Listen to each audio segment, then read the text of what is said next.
dito sa Karunungan Lihim ni Maestro Angeles. Yan. Buti may headset na tayo ngayon para narinig yung boses natin. Bali yung topic natin ngayon, yung tungkol daw dun sa tinatanong sa akin ng isang member. Hindi ko malaman kung member to o officer ng isang grupo ng ano ba yung grupo nila? Tres Mundo pala. Agos Tres Mundo, no? Itatag ko na lang siya rito. Tinatanong na kasi paano daw malalaman kung ang isang nasa spiritual ay isa ng virtudes. Pinaliwanag ko kasi nung nakaraang araw, no? So, ano ba ang kakayahan ng isang virtudes? Ngayon, ang topic natin, yung tinatanong niya, paano daw ba, kunwari ikaw yung virtudes, no? At hindi mo alam na isa kang virtudes, paano mo malalaman? Kasi ito, madidiscover mo to. Halimbawa, hindi ka pa nakasali sa o hindi mo pa pinag-aralan ng spiritual world.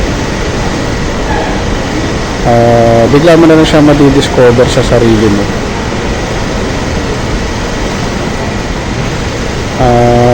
Yung mga kapangyarihan kasi na taglay ng isang virtudes, kusa lang naman nila to nadidiscover. Hindi naman talaga to pinag-aralan eh. Hindi to parang eskwelahan na nag-aaral ka sa school na kunwari yung pagkontrol ng mga hangin, ano mga example ng virtudes. Ang virtudes kasi kaya kumontrol ng hangin, bagyo, ulan, kahit nga araw kaya niya kontrolin. Apoy, tubig, ano pa ba mga, basta tungkol sa mga kalikasan, kaya niya kontrolin yan. Tapos, malakas yung sense niya. Kaya niya din mag-predict, kaya niya mag-card reading, kaya niya mag-healing. Overall kasi yun Ang isang virtudes, overall. Kaya niya manggamot, kaya niyang manakit, kaya niyang mamarusa, kaya niyang... Meron nga ako nakilalang isa, hindi naman sila virtudes, mga Reiki ang tawag sa kanila. Para silang meron mga telekinesis yung sa kanila Utak yung ano ba? Explanation doon. Utak o isip ang nagpapagana ng mga bagay. Napapaikot na yung... Kasi nagpa-practice sila ng telekinesis Pero ang tawag kasi nila doon, sa bagong kasi ngayon, Reiki.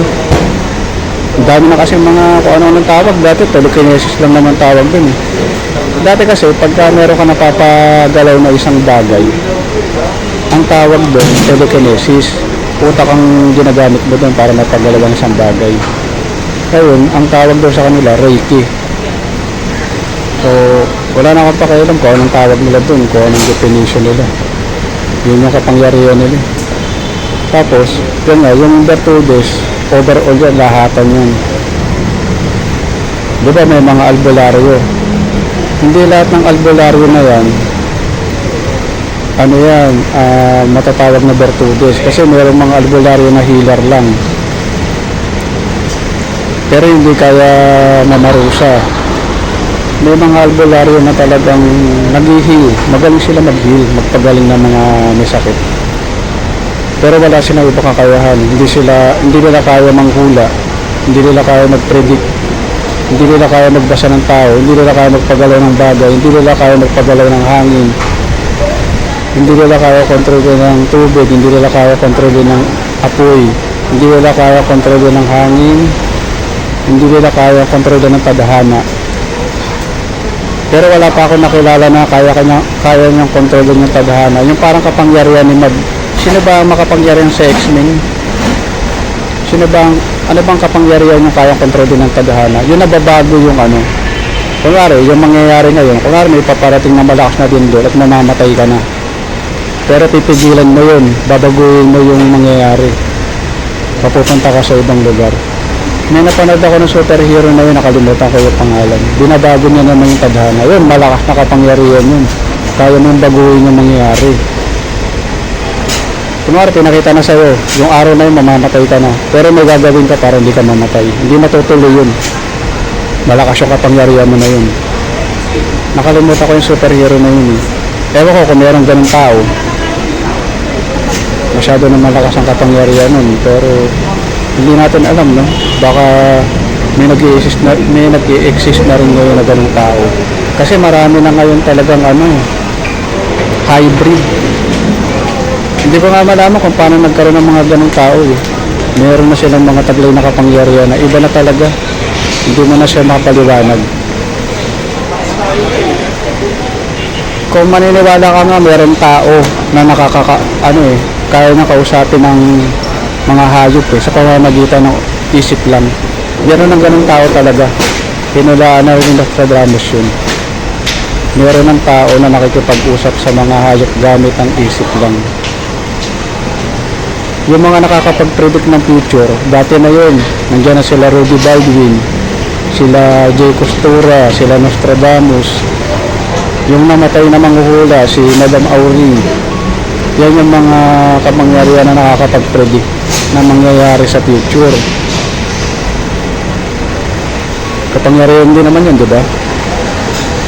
May mga tao rin ako nakilala na kaya nilang kontrolin ng hangin, kaya nilang kontrolin ng tubig, kaya nilang kontrolin ng apoy.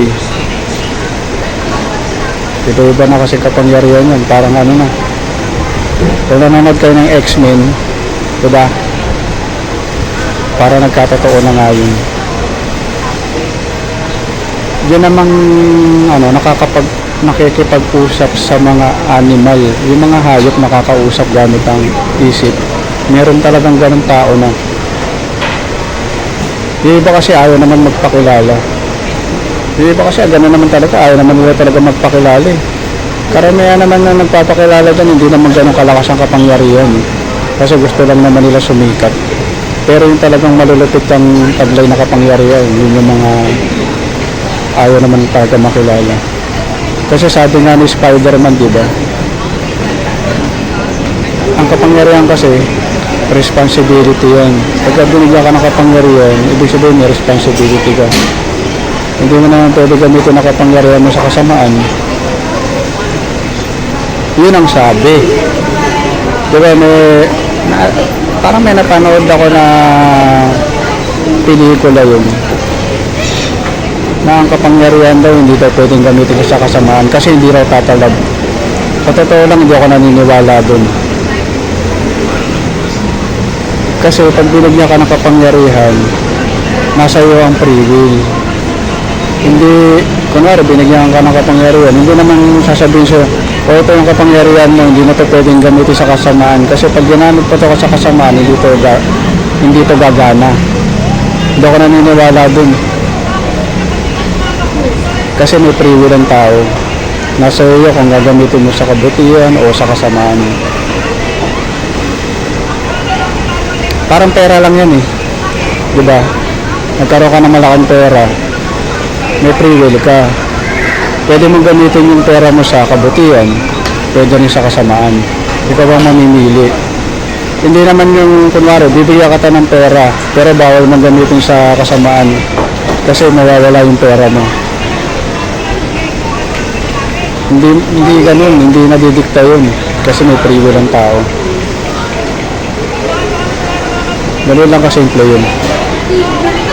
So, depende na lang kung saan magagamitin.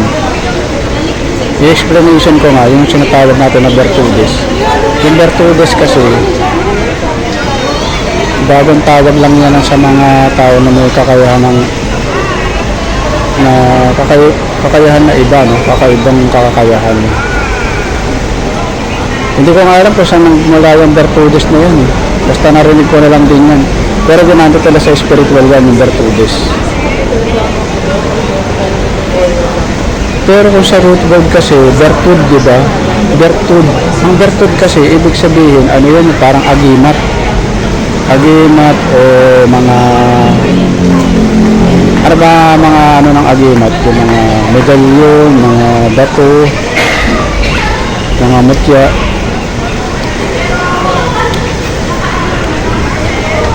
Kaya nga nababash ako dahil nagbago na naman yung pananaw ko dito. Ganun talaga, di ba? Kanya-kanya tayong pananaw. Sa totoo lang, hindi na ako naniniwala sa mga agimat. Hindi na ako naniniwala sa mga medalyon. Hindi na ako naniniwala sa mga mutya. Hindi na ako naniniwala sa mga anting-anting. Kung may tatamaan, wala na akong magagawa ron. Kung sila may mga hawak sila ng anting-anting agimat o medalyon, para sa kanila gumagana yun. Para sa kanila gumagana yun. Para sa akin kasi hindi ako naniniwala sa mga ganun. Ang pinaniniwalaan ko, yung kapangyarihan na nasa katawan mo. Yung sa sarili mong kapangyarihan na kaya mong gawin. Na hindi ka gumagamit ng mga medalyon, anting-anting o mga mutya o kung ano mga rebulto man yung pinapaniwalaan mo. So yun lang naman yung reaction video ko para dun sa nagtanong nga sa atin paano nga daw malalaman kung isa ka nga daw Bertudez. Yan. So kung di ka pa nakasubscribe mo, pakipalo ako dito sa ating Facebook at sa YouTube natin, no? Subscribe na lang. Maraming salamat sa patuloy na suporta sa ating karunungan lihim. Hanggang sa muli.